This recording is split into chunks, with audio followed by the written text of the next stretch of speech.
Hey guys, have you got yourself the Ricoh GR III and wonder if the GW4 wide-angle lens is worth the extra expense?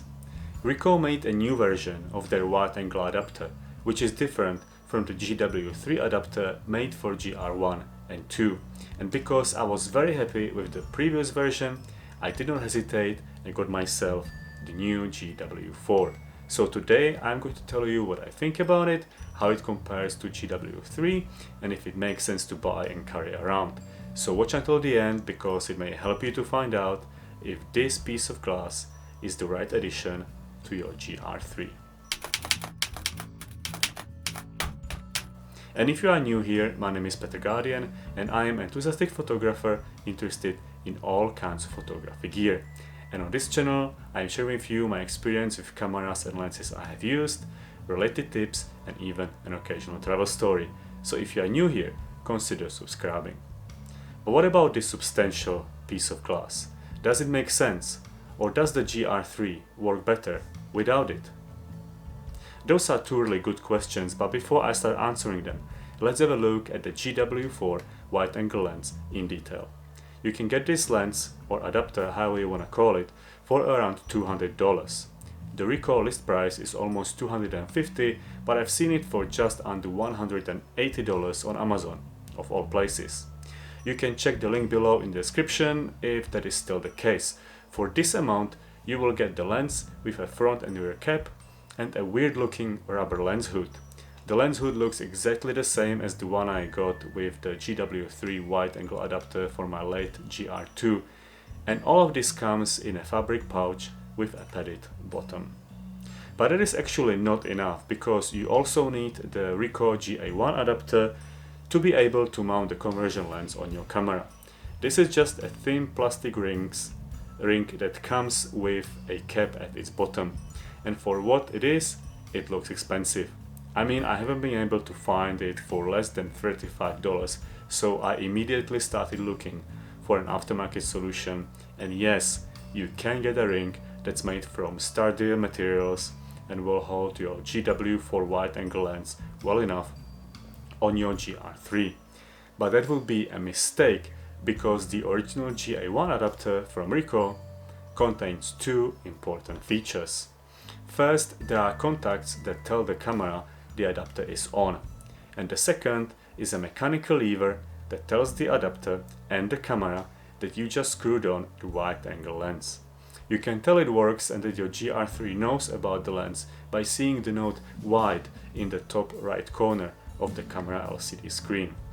I imagine the camera firmware is applying all sorts of software corrections to give us the best results possible. So unfortunately, you will have to shed out even more money on the genuine flimsy plastic adapter.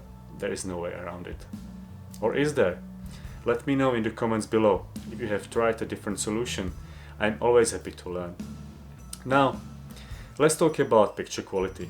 Here I think comes at no surprise that the conversion lens does not harm the GR3 picture output in any way.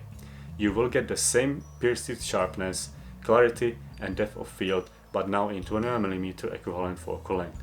And all that despite the GA1 adapter being a bit wobbly when mounted on the camera. But that was the case for GR2 with the GH3 adapter and GW3 lens too, and I took this combination on several trips and was always happy with the results.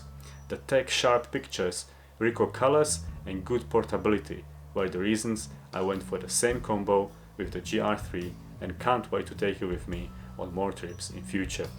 Once traveling is normal again, of course, hopefully soon. With the conversion lens on, the GR3 is no longer pocketable, and on top of that becomes significantly front heavy. That is the cost for preserving optical performance and the reason you will need some grip enhancing accessories.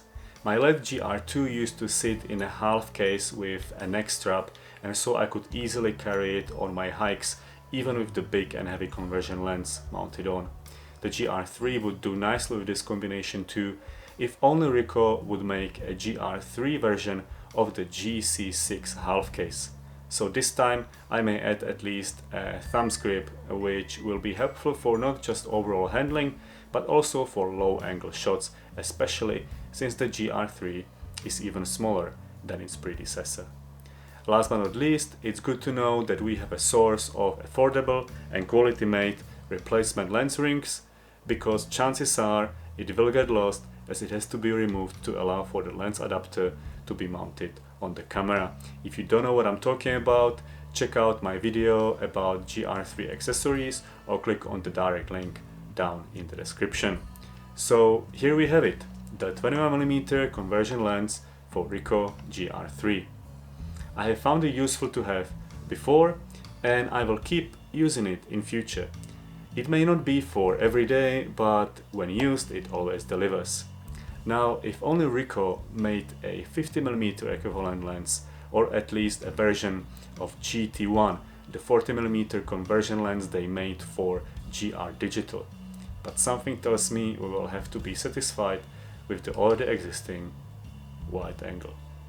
And so what about you? Do you own and use your wide angle Ricoh GR combo? How do you find it? And how are you using it? I'm very interested to know your experience with this hefty but useful piece of glass. So please share your experience. Some of the best tips and conversation is happening in the comment section, so definitely engage down there and be part of our growing community.